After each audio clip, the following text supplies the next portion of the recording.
With strong language and pregnancy scares, you're stuck with me, Lacy Rain, for Slag Race UK, a show powered by more regrets than your gran has, still knitting that second sock on December 22nd. On Thursday night, twinks across the country slathered on fake blood like they were rubbing in cum. Mums donned more inappropriate leopard than a hunting lodge, and everyone pre-drink to Rupaul's Drag Race UK. Following Something Wong's elimination, the Queens took to Baga and the Vivian's joint win like it was a bowl of piss. The next day in the workroom, Rupaul challenged a room full of primarily working class men to read. And one presenter's snobbery takes a cruel twist of fate when her dyslexia prevents her from reading a giant autocue every week. The UK cast seemed less about wordplay and more about emulating a steaming bar fight, as the heart of British reading appeared not to be Harry Potter or the Magic Key, but about screaming "F*** off" louder than your competitors. Through the wonders of editing and clearly absolutely nothing else, Crystal won this week's challenge and got to select her teammates. For someone whose name outside of the show is Crystal Beth, she appears to know as much about chemistry as she does manscaping. Picking the Vivian and Cheryl for the same team was about as strategic as chancing a fart in public after Mexican food. Most of this week's episode revolved around sob stories and high school homophobia, and since I'm not that much of a sadist, I'm not going to comment. However, I will say there were more tears and triggers than a sanctuary for bulimic cats. After prepping for the challenge, Filth Harmony finally took to the stage. The Vivian had learned as many words as a dyslexic in a French class, Crystal looked like she collected crystals, and Cheryl finally found an appropriate time to be quintessentially herself. Their looks were more mismatched than the media seems to reckon Ariana Grande is with all of her partners, and the choreography was like a twink on Halloween.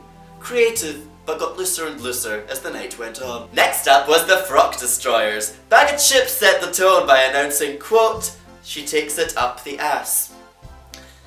Maybe if girls allowed had learned to douche, I don't know. Next was Davina De Campo, whose high-pitched laugh has had viewers' tolerance levels climbing, peaking, and tumbling over the edge, like a ski lift exclusively for menopausal women and white men who watch Gillette adverts. However, in this challenge her high register was an asset to the competitors, though maybe not to smoke detectors. Despite rhyming home with home, Blue Hydrangea smashed this challenge like it was a letterbox during the Troubles. I'm Irish, I can say that. Shake my passport. And now it's time for the runway! Let's review what everyone dressed as. The Vivian came as her second favourite quality street. Her outfit was more brown and shiny than the end result of a high-fibre diet, and though she was playing the part of a spectator, the only horse she should be watching is the high one she's currently sitting on. Cheryl Hole came as Ursula's vagina.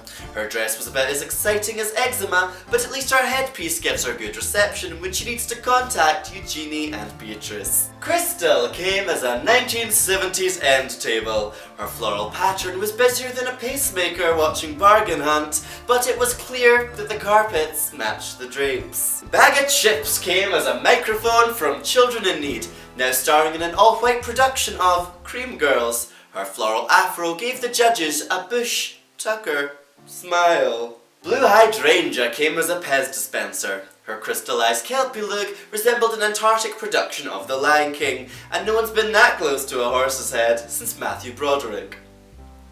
Think about it, or Google it. Davina De Campo came as Miss July from an orthodontist's calendar. From Frock Destroyer to Jock Enjoyer, Davina rode herself down the runway while leaving room on her coattails for the rest of the competitors to climb on after the show airs. The cheers continued this week throughout the judges' critiques and backstage, most likely as a result of the credit card bills they all received for this week's costumes. In a series first, Rupaul decided to grant a group win to the Frock Destroyers, giving Bag of Chips 3, Davina De Campo on 2, and Blue, having won her first, left the stage on a high. Ranger. The Vivian's runway and performance combined was a My Little Ononi, earning her a spot in the bottom.